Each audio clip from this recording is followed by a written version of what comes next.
Thank you to EA for inviting me to the Battlefield 6 multiplayer reveal event. I'm at, or have been at, the Battlefield 6 multiplayer reveal event when you watch this video and you want to know, is it good? And can it wash away the disappointment that most felt with Battlefield 2042? A very key question. So here's some rapid fire coverage of early impressions touching on a load of different points. It's fun, which is the most important aspect of a game, obviously. I've been having a blast with BF6 so far. I absolutely did not enjoy BF 2042 from pretty much the earliest possible point. I feel very differently about this release. Of course, early impressions aren't final or anything, and things are always subject to change, but I go into this game with cautious optimism rather than the uncomfortable anxiety experienced pre-BF 2042 full release. This game is immersive and punchy, and destruction is back on a relatively big scale, not only in terms of actual effect upon the landscape, but also aesthetically. It actually feels like things are getting destroyed in a recognizable fashion, crumbling dust, holes, and eventual collapse, all with a clear effort upon having bullet and blast damage being shown, whilst keeping it recognizable as to what can be totally wiped out and indeed what can't be wiped out.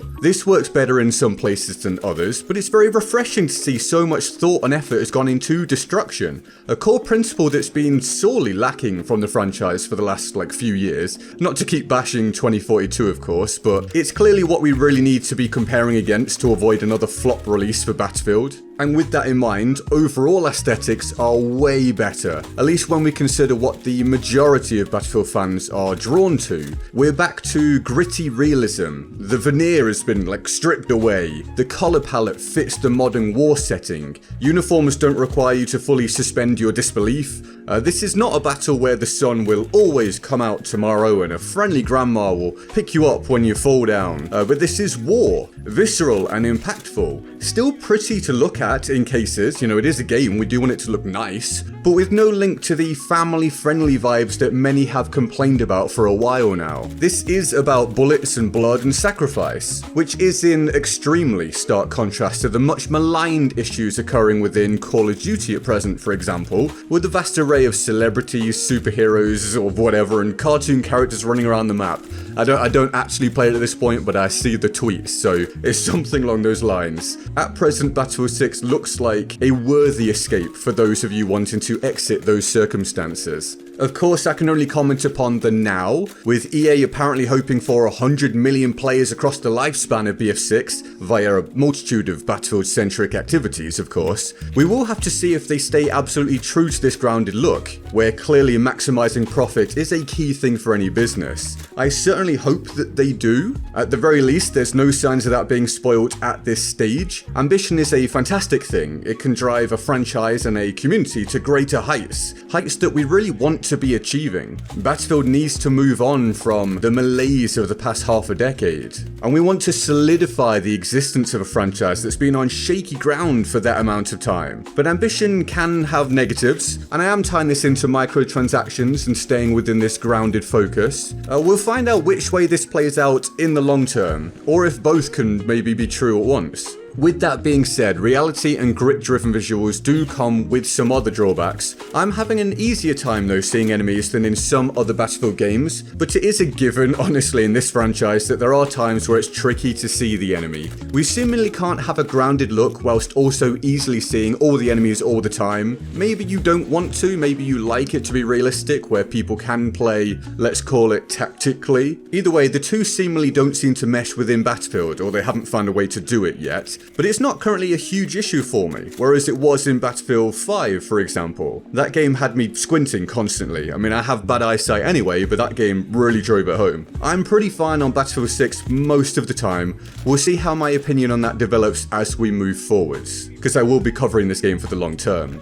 Bringing us back to the gameplay itself, I think the movement is a nice, safe middle ground. It feels responsive and provides the opportunity for a movement-based skill gap to form, but without it going too far. The slide is a pretty watered-down version. I know slides often worry some sections of the player base, so I don't think this one is particularly damaging to anyone's enjoyment. And there's no super sliding sideways and backwards and all that crazy stuff in one motion. Indeed, if you actually try to just spam lots of movement stuff, you're just going to make things harder for yourself. The reward in the movement is using the right options at the right times, and simply slowing down, checking angles and being somewhat passive absolutely still has its place if you want to play that way, or at least sometimes want to play that way depending on what's happening in front of you. Tied in with all of this is obviously the gunplay, and indeed how the guns are set up. To bring us full circle here, I find the gunfights to currently be fun and satisfying. As I opened with, fun is the key thing, which was desperately needed. I didn't feel that way about Battlefield 2042 at all, and the attachment system is genuinely impactful here in this game. You can select your attachments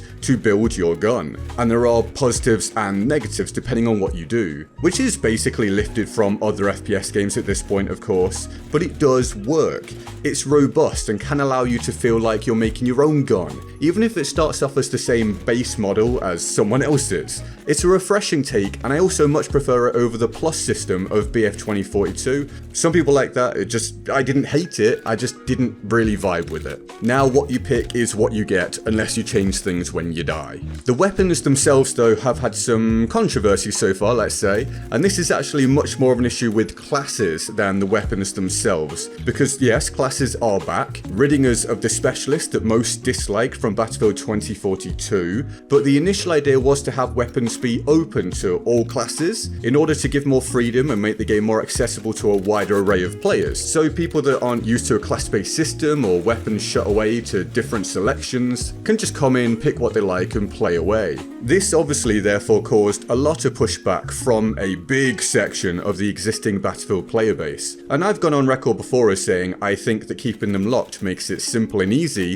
and we can just focus on other things whilst we try and get Battlefield back to where we feel it should be. That being said, I think it can work either way if they do it right, and that's the key thing, doing it right, which can be difficult. Well, recently it's been stated that a dual system is going to be tested out to see what players actually enjoy, in the betas etc. Open weapons, or alternatively, somewhat locked weapons, or locked signature weapons, core weapon archetypes to certain classes, and other things filling in the gaps going wherever they like. You can choose which you prefer. So, with that in mind, feel free to let me know which you do prefer. The conclusion of that issue will be one we have to come to down the line when decisions have been made, but at least it seems like they're far more willing to listen than at many points in the past. An encouraging sign, even if not exactly total proof of a meaningful shift just yet, and of course it can end up going either way what they decide, and now because this has come up, there's no way to please everybody, so hopefully the game is just good either way. What do you make of Battlefield 6 so far then? Having played or seen it, how are we feeling? Thanks for your subscription if you've had fun today, it only takes a quick click, we're on our way to 100,000 subscribers and a whole load of Battlefield content from me on Battlefield 6, and here's another video on screen I've made that YouTube thinks you will like. Thank you, and I'll see you next time.